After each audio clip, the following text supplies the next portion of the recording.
여기 보시면 1812년 교향곡 7번, 8번 쓰고 나서 합창교향곡까지가 12년이나 공백이었죠. 교향곡은. 물론 다른 곡은 쓰긴 했지만. 근데 좀 공백이었어요. 다른 곡들도 별로 못 썼어요. 왜냐하면 여러 가지 이유가 있었는데 일단 귀가 굉장히 악화됐어요. 확실히 그래서 음악적으로도 많이 달라집니다. 좀 더 많은 걸 내려놓은 그런 작품을 쓰게 되고, 그다음 교향곡은 딱 하나, 이 후기 작품으로는 이제 합창교향곡을 이제 본격적으로 들어보실 텐데, 베토벤의 합창교향곡은 말년의 어떤 온화함 뭐 이런 거보다는 이 곡은 상당히 베토벤스러운, 그러니까 베토벤의 음악이 여러 가지 면이 있는데, 일단 아까 영웅주의도 있지만 굉장히 논리적이에요. 그래서 여기도 지금 합창교향곡 여기 가사에 보면은 이게 실러의, 프리드리히 실러의 시에다가 환희의 송가죠. 근데 사실은 원래는 안데어 프로이데라는 그 시에 곡을 붙여가지고 사악장에, 그리고 합창과 독창자 4명이 필요하기 때문에 합창교향곡이라고 부르는 작품인데, 이 곡도 보면 베토벤이 가사를 여기다 더 첨가했어요. 자기가 주장하고자 하는 말을 더 확실하게 하기 위해서. 그래서 이 곡은 베토벤의 논리성과 그다음에 베토벤의 그 성악과 기악 모든 그런 능력이 집약된 아주 훌륭한 작품이라고 할 수 있죠. 그래서 우리는 합창교향곡이라고 부르지만 원제는 실러의 환희의 송가에 의한 독창과 합창이 피날레에 들어있는 대교향곡. 이것이 원래 제목입니다. 그래서 실러의 환희의 송가에 독창과 합창이 피날레에 들어있는 대교향곡. 이것이 합창교향곡인데, 어떻게 보면 이렇게 85년서부터 정말 소년 시절부터 해서 그게 다 하나가 돼서 완성이 된 것이 9번 교향곡이라고 할 수 있는데요. 자, 오늘은 사실 음악은 그래도 사악장 정도는 조금 어느 정도 아시고 음악회 가시면 좋을 것 같아서 살펴보도록 하죠. 악장 구성은 이렇게 써 있지만 그 의미를, 음악을 들어보면은 그 의미를 알 수가 있어요. 일단 1악장은 다 이렇게 음악회 가면 이런 게 클래식 음악을 좀 어렵게 하는데, 이태리어로 이렇게 써있는데 사실 별건 아니죠. 그냥 템포와 성격을 나타내는 지시어예요. 그러니까 악보에 이렇게 써있어요. 여기 1악장의 악보에 알레그로, 마논, 트로포, 운포코, 마이스토조 이렇게 써있죠. 그거를 그냥 여기다 쓴 거예요. 그래서 이제 프로그램인데, 알레그로는 빠르게라는 뜻이고, 마논, 트로포는 지나치지 않게, 마가 그러나, 논, 그러니까 부정이고, 트로포, 지나치다. 그래서 알레그로지만 지나치지 않게. 그러니까 너무 방정맞게 막 이렇게 하지 말고 조금 진중한 알레그로다. 그리고 운뽀꼬 마이스토조. 운뽀꼬는 약간이라는 뜻이고, 마이스토조는 장중한 느낌이. 그러니까 알레그로가 원래 알레그로만 써놓으면 이렇게 굉장히 빠르고 이렇게 가볍게 갈 수가 있는데, 그거를 방지하는 그런 말이라고 할 수 있겠죠. 그러니까 1악장이 좀 그런 건데, 자, 보면은 굉장히 이 후기 교향곡처럼 신비로워요. 그래서 마치 태초의 우주가 창조된 듯한. 여기 보시면 이게 현악기만 잘랐어요. 너무 전체를 보면 너무 이건 힘드니까. 그래서 제 1바이올린, 2바이올린, 비올라, 첼로가 원래 정식 명칭 비올론 첼로니까, 그다음에 더블 베이스 가장 큰 현악기죠. 근데 여기 보시면 제 2바이올린이 야따따따따따따따 리듬을 딱 연주하면 따단 하고 이렇게 단편만 이렇게 연주를 해요. 이 제 1바이올린이나 여기 보시면 원 따단 라미 미라. 그래서 라미 단편만 있죠. 음악이 그냥 굉장히 작고, 그냥 이렇게 먼지가 막 이렇게 세포가 막 이렇게 있다가 그게 모여들어요. 이렇게 막 모여들어서 하면 이제 따다.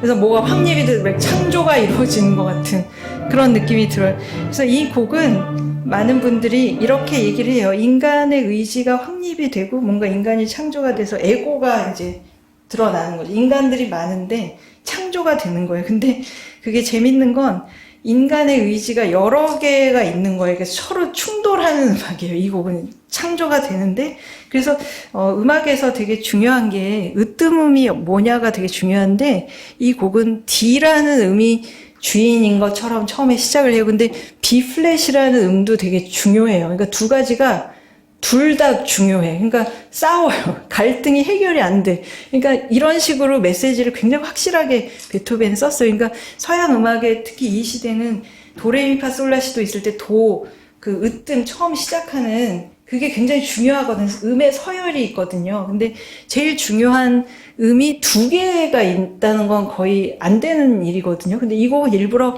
그렇게 썼기 때문에 좀 어려워요. 이 곡은 보통 일반적인 통속 교향곡이 아니고 되게 근본적으로 음악을 만들고, 그러면 따다, 이건 이제 D 단주, 그러니까 D 음이 중요한, 그래서 이제 이것만 있으면 괜찮은데 이제 조금 더 들어보면은 또 알 수가 있어요.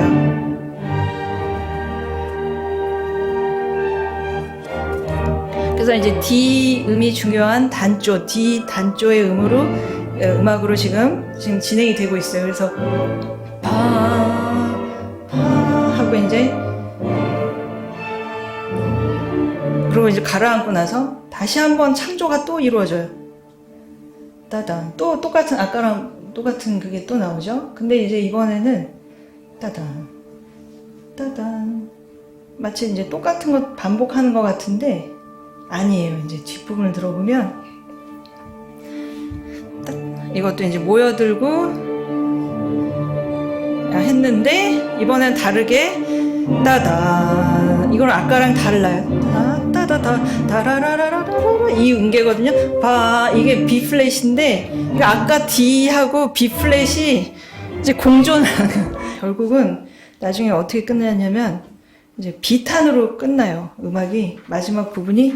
그래서 이제 여러 가지로 가다가 마지막 끝나는 부분은 이게 끝나는 부분인데, 베이스를 들어보면 따라라리리라라라 하면서 이제 반음계가 되게 사람을 슬프게 이렇게 인도하거든요. 다다다다다다다, 이게 이제 옛날부터 바로크 시대부터 이런 반음을 많이 써 내려오고, 이게 비탄이라는 감정을 표현하는 하나의 관용구 같은 거예요. 근데 일부러 그 반음계로 끝내서, 어떻게 보면 이제 일 주제가 둘이 있는데 그게 화해가 안 되는 걸로 끝내버리는, 그래서 음악이 진짜 확실해요. 그래서 인간의 뭔가 창조가 되는데 그게 대립을 하면서 끝나고 결국 비탄으로 끝나요. 해결이 안 되고. 이 악장은 잠깐 들어보면, 음악을 들어보면 되게 빠르고 빰빠람빰빠람, 그래서 빰빠람빰빰빰 하면서 춤을 춰요. 굉장히 막 춤을 추는데 이게 우아한 왈츠나 미니엣이 아니라 얌빠람빰 이렇게 막 광적으로 막 술을 마시고 막 난동을 부리는 것 같은 그런 춤을 표현해요. 그래서 지금 빰빠람 빰빠람 하고 빰빠람 하고, 이게 북같이 생긴 이거 팀파니가 이게 꽝 하고 울리는데, 이 곡이 이제 여기서 팀파니가 이렇게 좋은 역할을 합니다. 보시면 이 팀파니를 강조하기 위해서, 자, 이 음악을 잠깐 다시 들어보시면 빰빠람 얀타란 빰빠람 빰, 이게 허를 찌르는 음악이에요. 그러니까 얀따란 딴따란 딴따란 딴따란 이렇게 예상을 하거든요. 우리는 그냥 근데 여기 보시면 빰빠람 빰빠람 하고 팀파니가 빰빠람 빰빠람 이렇게 된단 말이죠. 그래서 되게 멋져요. 멋지면서 허를 빵 하면서 이제 사람을 딱, 그리고 팀파니가 이렇게 거칠게 나오는 것 그 자체도 굉장히 충격적인 음악이죠. 네. 그러고 나서 춤을 추고 나중에는 막 열광적인 춤을 막 얌빠라빰빠라빰빠라빰, 팀파니가 막, 그래서 일부러 조율을, 팀파니를 저렇게 일부러 조금 다르게 해야 돼요. 그래서 이거는 마치 이런 세상 술이나 마시고 놀고 도피하자라는 그런 느낌이 들어요. 근데 이게 사실은 보통 교향곡에서 이 악장은 느린 악장이 오는 게 정상이거든요. 근데 일부러 이걸 바꿨어요. 그래서 왜냐하면 자기가 주장하는 바에 가려면 이게 먼저 와야 되거든요. 그 다음이 사랑을 얘기해야 되기 때문에 여기 숭고한 사랑에 대해서 얘기를 하고, 재밌는 건 여기 D하고 B 플랫이 중요한 음이었는데 이 악장은 D고 요건 B 플랫이고 이렇게 다른 건데, 숭고한 사랑은 훨씬 더 이제 음악이 굉장히 아름답죠. 그래서 느린 악장 중에 가장 아름다운 악장으로 손꼽히죠. 그래서 이게 더 하면서 이제 절제된 목소리로 여기 하라고, 기악곡이지만 목소리라는 말이 나옵니다. 그래서 메짜 모체라는 말이 나와서 이렇게, 그래서 이게 연주하기가 어려워요. 자, 이걸 이렇게 다 얘기를 하는 이유는 사악장을 들으려면 이걸 다 알아야 되기 때문에 베토벤이 그런 사람이에요. 그러니까 베토벤은 허술히 해서는 안 되고 작곡도 다 논리가 있기 때문에 이걸 다 할 수밖에 없어요. 그래서 지금 1, 2, 3악장이 1악장은 인간의 창조인데 좀 대립이고 2악장은 거기에 대한 도피하는 막 광적인 춤이고 3악장은 그러나 우리가 사랑하자 하면서 이제 숭고한 사랑에 대해서 얘기하는데 4악장이 뜬금없이 공포의 팡파레로 시작을 합니다. 그래서 이게 왜 공포의 팡파레로 불리는지 음악을 들어보면 알 수 있는데 네, 시끄럽죠. 별로 이렇게 공포인지는 모르겠는데 하여튼 별로 이렇게 듣고 싶은 음악은 아닌데 재밌는 건 빠빠빠빠빠빠빠 하고 이제 이 위에 플룻이랑 목관악기들이 이야 따따따따따 이렇게 계속 부는 건 쉬워요. 근데 여기 밑에 보면 호은이나 트럼펫은 빠빠빠빠빠빠 이렇게 쉼표가 중간에 들어가거든요. 그러면 더 공포스러워져요. 안 맞아. 연주가 엉망이 돼. 그래서 굉장히 공포스러워. 지금 이 연주는 너무 잘해서 별로 공포스럽지 않은데 진짜 너무 이상하게 들려요. 그래서 왜 이런 걸 했냐면 딴딴 하면서 이제 그 다음에 이런 음악을 하지 말자라고 얘기하기 위해서 이런 공포의 음악을 하는 거예요. 이제 첼로가 이거 봐, 이런 게 듣기 좋아? 하지 마! 하면서 이제 막 이런 거 하지 마. 디라라 했더니 근데 또 한 번 더 해. 그래서 공포의 팡파레가 다시 한 번 또 해. 더 시끄럽게. 그래서 지금 구조가 이래요. 팡파레 아까 레치타티보 말하듯이 노래하는 거 그걸 레치타티보라고 하거든요. 레치라고 쓴 게 그겁니다. 했더니 이런 거 하지 말랬잖아. 그래서 첼로랑 베이스가 하니까 그 다음에 여기 전악 1, 2, 3악장을 비판을 해요. 그러면 이건 어떠니? 하면서 이거 지금 따단 이거 1악장이죠. 아까 그 처음에 이거 어때? 그랬더니 아니야 이런 거 같죠. 1악장 처음 부분 했더니 아직 마음에 안 들어서 지금 첼로 베이스가 아니야 그런 음악은 아니야 아직 뭐 대초 그런 거 얘기할 필요 없어 하지마. 그랬더니 오케스트라가 그 다음에 뭘 하겠어요? 2악장을 하겠죠? 자, 뭐 하나 볼까요? 빠빠빠빠빠빠빠 2악장이죠. 아까 그거 딴따라 그거 아니야 이것도 아니야 이런 음악은 별로 우리한테 좋지 않아. 뭐 술 마시고 놀고 도피해서는 안 돼. 우리는 이걸 피해서는 안 된다 했더니 그 다음에 이제 오케스트라가 3악장을 하겠죠. 그 다음에 목관이 아까 메짜보체 아까 그 아름다운 주제를 연주를 하니까 자 오케스트라의 반응이 어떨까요? 첼로 베이스가 괜찮은데 그래. 그래서 좀 누그러져 아까처럼 막 강하게 이러지 않죠. 근데 사랑이지만 무슨 사랑이냐 어떤 사랑이냐 그걸 얘기해야 되지 않겠느냐. 사랑 좋은데 무슨 사랑이냐고. 그랬더니 오케스트라 환희의 송가를 연주하죠. 그래 그거야 바로 그거야 우리 환희의 송가를 불러봐. 그래서 이제 이렇게 굉장히 성악하고도 맞아요. 우리나라 말에 잘 맞네요. 참 이상하네요. 왜 그럴까. 그래 우리 환희 그래 사랑이지만 모든 형제를 얼싸는 사랑이다 라는 얘기를 짠 하고 이제 그 다음에 환희의 송가를 이제 연주하기 시작하는데 처음에는 그 목소리가 작아요. 그래서 피아노 아주 여리게 첼로로 처음에 이렇게 아주 첼로하고 더블 베이스 아직은 미약해. 처음에는 씨앗은 아주 작지만 하고 이제 내려갔다 다시 피아노 하고 이제 그렇게 되는데 그래서 이제 구조를 보면 지금 기악 부분이 여기까지 지금 하고 이제 첼로가 지금 환희의 송가 이 뒷부분 여기 마지막 이걸 시작했죠. 그게 전체 오케스트라에 막 퍼져요. 퍼지고 나서 그 다음에 다시 한번 팡파레를 또 해요. 근데 여기서부터 성악이 있는데 다시 한번 공포의 팡파레를 다시 한번 또 해요. 이렇게 또 시끄러운 음악을 하고 이번에는 성악가들이 나오는 거죠. 그러니까 아까는 기악만 했고 그랬더니 자, 친구들이요. Nicht diese Töne. 이 음악이 아닙니다. 이런 소리가 아닙니다. 이거는 베토벤이 지은 거예요. 실러가 쓴 게 아니죠. 그러니까 왜냐하면 실러의 그거를 정당화하기 위해서 또 이것까지 또 붙였어요. 그러니까 베토벤이 이런 전덜은 그 대신에 좀 더 즐거운 노래를 부릅시다. 좀 더 환희에 찬 노래를 이렇게 하고 나서 프로이드의 이제 환희, 프로이드